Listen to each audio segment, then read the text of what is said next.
12। तो कहानी को आगे बढ़ाते हैं। आरोहण कहानी है। ये हीरू वीरू का संग साथ कब से लिया तूने, किस गांव का है? इससे यह भी पूछो कि हीरू वीरू के अलावा इसके घर परिवार में और कौन कौन है। शेखर ने कहा। शेखर और रूप सिंह जो है महीप से बातें करना चाहते, परंतु महीप किसी भी बात का जवाब नहीं देना चाहता। साहब बात मत करो, रास्ता बहुत ही ख़राब है, कहकर महीप ने उनके सवालों पर विराम लगा दिया।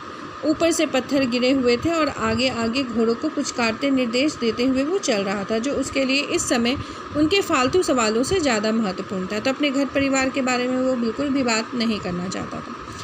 आगे एक झरना था और उस एक उजरी पंचक्की जगह थोड़ी चौड़ी थी। पानी रास्ते को काट कर बह रहा था। घोड़ों ने मुँह लगा दिया तो उन्हें उतरना पड़ा। महीप चुपचाप पानी पिलाता जा रहा हीरू वीरू को, फिर वह खुद पानी पीने लगा। वो भी क्या संयोग था, शेखर साहब रूप जैसे अतीत में लौट आया था।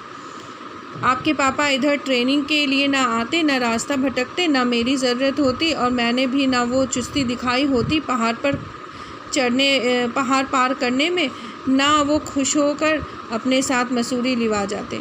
तो मसूरी जाने का कारण क्या था? यहाँ पे रूप सिंह ने बताया कि जब उनके पिताजी आए थे तो रास्ता भटक गए थे, तो पहाड़ पार करके उन्होंने जो चुस्ती दिखाई थी रूप सिंह ने उनके पिताजी को, तो उनके पिताजी जो है रूप सिंह को मसूरी लेकर चले गए थे। फिर तो हम कपूर साहब के और मसूरी के ही होकर रह गए। 11 साल बीत गए, तब हम इसी लड़के की तरह हुआ करते थे। तो उम्र बहुत छोटी थी उस समय जब रूप सिंह शेखर के पिताजी के साथ मसूरी चला गया था।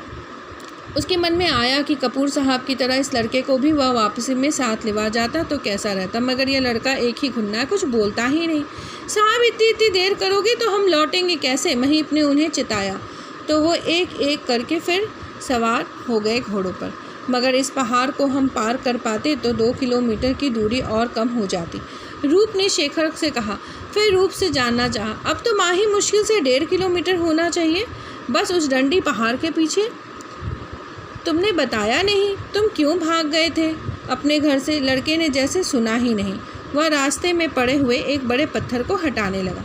तो इधर जो है रूप सिंह और शेखर जो है उस बच्चे से बार बार पूछ रहे कि तुम घर से क्यों भाग गए थे, बताओ। वो लेकिन कुछ भी नहीं बताता। वो अपने काम में लगा। वो एक पत्थर गिरा, उसे हटाने की कोशिश कर रहा था। पत्थर बड़ा था, लड़के की औकात से ज़्यादा, फिर भी वह पिला पड़ा था, कोशिश कर रहा था। उसकी सहायता के लिए अभी वह नीचे उतरने ही वाला था कि लड़के ने पत्थर को नीचे धकेल दिया। कुड़ गया रूप। अजीब होते हैं ये पहाड़ी लोग, रूप ने कहा।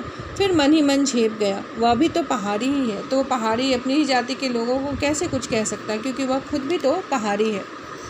गांव करीब आता जा रहा था। वर्षों की बंद स्मृतियों के कपाट खुल रहे थे। एक ओर सुपिन, दूसरी ओर जंगल, पीछे हिमांग का ऊंचा पहाड़, नीचे होंगे अपने खेत, अपना घर, अपने लोग, बाबा माँ, भूप दादा और बहुत से लोग।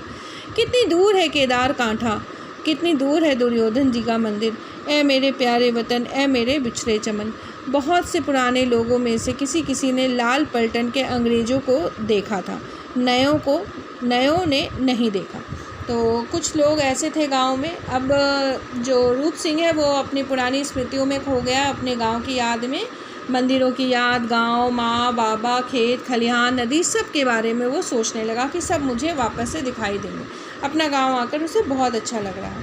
पर कुछ लोग जो बहुत पूर्वज थे उन्होंने अंग्रेज़ों को देखा था, और जो नए लोग थे उन्होंने अंग्रेज़ों को नहीं देखा था। जब आप गांव से बाहर चले जाते हो तो आपका पहनावा कुछ अलग सा हो जाता है। तो नए लोग जो थे उन्होंने नहीं देखा। सो 2 घोड़े संभ्रांत अजनबियों के आगमन पर गांव के कुछ लोग अपने अपने घरों से निकल आए थे।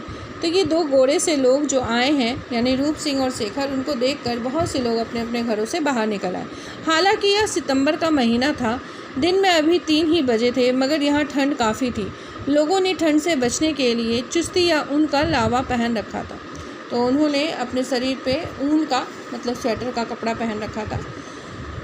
उनकी आंखों में भय, संशय और कौतूहल था। वो जानना चाहते थे कि ये लोग कौन हैं। रूप की नज़रें इनमें से एक एक चेहरे को टटोल रही थी। वो पहचानने की कोशिश कर रहा था कि इनमें से कौन कौन है। लड़का एक सयाने सही सा अपनी थकान भूलकर अपने हीरू वीरू की पीठ, पुट्ठों और टांगों को थपथपा रहा था। लड़का जो है वो बिल्कुल एक सयाने की तरह अपने घोड़े को थपथपा रहा था कि उसके पैर में भी दर्द हो रहा होगा इतनी दूर चलकर। रूप ने 100 का एक नोट निकाला और कुछ सोच कर रख लिया। 10 की गड्डी से बाहर करक नोट निकाल कर लड़के को थमाते हुए बोला, देखो तुम भी थके हो और तुम्हारे घोड़े भी। फिर बच्चे हो, शाम होने वाली है, रास्ता खतरनाक है। ऐसा करो, आज रात यहाँ रुक जाओ, सुबह चले जाना। लड़के ने कोई भी प्रतिक्रिया व्यक्त नहीं की, तो रूप ने उसे पूरे तौर पर आश्वस्त कर देना चाहा। यहाँ मेरा घर है, तुम्हें कोई तकलीफ़ भी नहीं होगी, चलो तुम यहीं रुक जाओ। लड़के ने फिर कोई जवाब नहीं दिया। लड़का बिल्कुल कुछ भी नहीं कहता, बल्कि पीठ फेर कर नोटों को गिनने में मशगूल हो गया कि कितने पैसे उसे मिले। उसकी इस धंधेबाज अदा पर रूप ने मुस्कुराकर शेखर की ओर देखा, फिर कदम कदम चलकर एक बूढ़े के पास पहुंचा। बूढ़ा चकमकाया हुआ सा अपने पोपले मुंह और झुर्रियों के दलदल में डूबती आंखों पर हथेलियों से सूरज की ओर ओट बनाकर उसे ही देखे जा रहा था। कने जाना छावा साहब, कहाँ जाना है साहब? रूप ने बताया, बाबा यहाँ 11 साल पहले कोई राम सिंह हुआ करते थे, जिनके भूप सिंह और रूप सिंह 2 बेटे थे। वो हिमांग पहाड़ के नीचे उनका घर था। तो एक बूढ़े आदमी के देखो, पहले ना रूप सिंह और शेखर ने कोशिश की कि महीप को पैसा देकर वो रोक ले अपने पास, पर महीप अपने पैसे को गिनने में लगा, रूप ने का नाम नहीं लिया। तो ये सब देखकर शेखर और रूप सिंह मुस्कुराने लगे कि ये लड़का तो बिल्कुल धंधेबाज है, बस अपने काम से काम रखता है, फालतू की बातें नहीं करता, ना मतलब रखता है किसी से। तो उन्हें अच्छा भी लगा ये कि एक लड़का जो सिर्फ कामकाजी है। इसके बाद वो एक बूढ़े आदमी के पास पहुंचते हैं उनसे पूछने के लिए कि वो उनके बाबा को या माँ को देखे हैं। तो वो बूढ़ा आदमी भी सूरज की रोशनी से ओट करके, मतलब हाथ ऐसे अपनी आँखों के ऊपर रख कर इनको पहचानने की कोशिश करता है। तो रूप सिंह और शेखर कहते हैं कि बाबा, राम सिंह को पहचानते हो, जो 2 बेटों के साथ यहाँ पे रहा करते थे?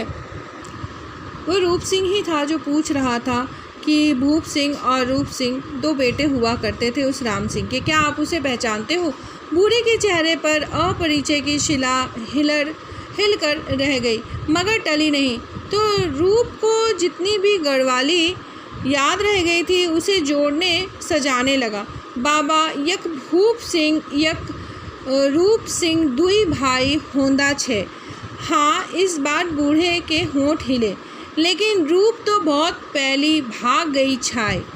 अगर मी बोलूँ लूँ कि मैं वही रूप सिंह छो, तो अगर मैं बोलूँ कि मैं वही रूप सिंह हूँ तो तू ना आप मजाक करी छू साहब, तब तो ई भी मजाक ई छे जो आप दादा त्रिलोक सिंह जी छू।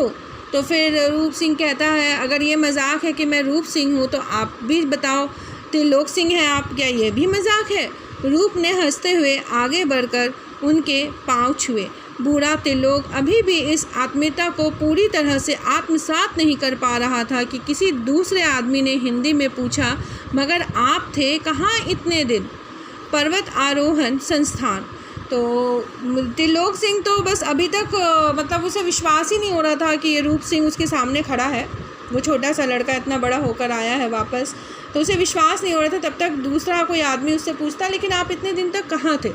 पर्वत आरोहण संस्थान। वो क्या चीज़? त्रिलोक ने जानना चाहा। पहाड़ पर चढ़ना के वास्ता? किस लिए पहाड़ पर चढ़ना? गड़बड़ा गया रूप उनकी इस जिरह पर। अब उसे समझ नहीं आया कि वो क्या जवाब दे कि पहाड़ पे क्यों चढ़ना। बाबा, वो कोई छोटा मोटा काम नहीं, सरकार इसी के लिए 4000 तनख्वाह देती है हमें। लिया, सुन लिया एक ही बात। त्रिलोक बूढ़े ने सबको सुनाकर कहा, यह कहता है कि यक रूप सिंह 6, चलो मान लिया, लेकिन फिर बोलूँ 6 कि सरकार या को सिर्फ म्याल चरण को वास्ते 4000 तनख्वाह देवे छू। यक क्या बात हुई? कैसी अहकमक बात है। यक सरकार भी शेखर की उपस्थिति में अपनी ऐसी किरकिरी होते देख खिसिया गया रूप। आप कभी नीचे नहीं गए ना? के वास्ता नीचे? तभी उसने बुरा समूह बनाया। खैर, अभी आज्ञा दे, घर जाओ, बाद में मिलते हैं। 11? हाँ, घर। तो अब जो है रूप सिंह उसे बताता है कि मैं तो पहाड़ चढ़ने के काम में लगा हुआ हूँ, मुझे पहाड़ चढ़ने के 4000 रुपये तनख्वाह मिलते हैं। तो बूढ़े ने उसकी हंसी उड़ाई कि पहाड़ चढ़ने के कोई 4000 रुपये सरकार देती है? कोई पैसे भी दे सकता है? हम लोग तो रोज़ पहाड़ चढ़ते उतरते हैं, हमें तो कोई पैसे नहीं देता। तो तुम एक पहाड़ चढ़ने के लिए 4000 रुपये कमाते हो, तुम हमें बेवकूफ़ बना रहे हो। तो यहाँ रूप सिंह का मजाक उड़ने लगा। तो सामने शेखर खड़ा था तो उसे बड़ा बुरा लगा। तो उसने कहा कि ठीक है, आप अभी मुझे जाने की इजाज़त दीजिए, मैं अपने घर जा रहा हूँ, बाद में मैं आपसे मिलूँगा। तो घर, बड़ा अजीब सा लगा उसे सुनकर त्रिलोक सिंह को कि घर कहाँ है इसका घर। अब ग्यार तो ऊपर उड़ी के चली गेछू बेटा, वो उधर। तो वो कहता है कि तुम्हारा घर तो वहाँ ऊपर उड़ के चला गया है, यहाँ थोड़ी है तुम्हारा घर। त्रिलोक सीधे हिमांग पहाड़ पर टांगना चाह रहे थे अपनी नज़र, मगर बादलों के गाढ़े लिहाफ के चलते उसकी शिनाख्त ओझल थी। तो जो बूढ़े त्रिलोक सिंह है वो सीधे हिमांग पर्वत पर, उनका इशारा था कि तुम्हारा घर यहाँ नीचे कहीं नहीं है, मतलब पहाड़ के यहाँ पे नीचे में कहीं नहीं है, तुम्हारा घर तो पहाड़ के ऊपर है। वो उधर देखकर बताना चाहते थे पर उतनी ऊपर उनकी निगाह पहुँची नहीं, पर इशारा उन्होंने कर दिया। तो ठीक है, आज कहानी यहाँ तक। अब आगे की कहानी अगले वीडियो में। धन्यवाद।